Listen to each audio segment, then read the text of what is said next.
আজকে chicken curry রান্না করব। আসলে আমাদের বাচ্চারা তো চিকেন আর গরুর মাংস এই দুইটা জিনিসই খেতে চায়, মাছ খেতে চায় না, মাছ ভয় পায়।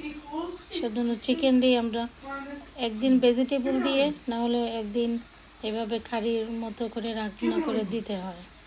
বাচ্চারা মাছ টাছ খায় না, অনেক সময় ভেজিটেবল দিই। আমাদের নিজস্ব রেসিপি হয় না, বাচ্চারা শুধু একদিন হলে চিকেন খাবে, নাহলে অন্যদিন হলে বলবে বিফ খাবে। তো প্রত্যেক দিনই বাচ্চার জন্যই এভাবে রাখতে হয়। থ্যাংক ইউ সবাইকে যারা আমাদের ভিডিও দেখেন এবং সুন্দর সুন্দর কমেন্ট করেন। আপনাদের সবাইকে থ্যাংক ইউ সাপোর্ট করার জন্য।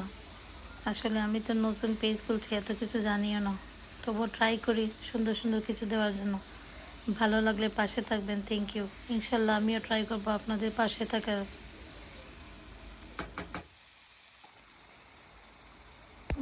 ফেসবুকের নিয়ম অনুযায়ী মনে হয় 3 মিনিটের ভিডিও দেওয়া লাগে।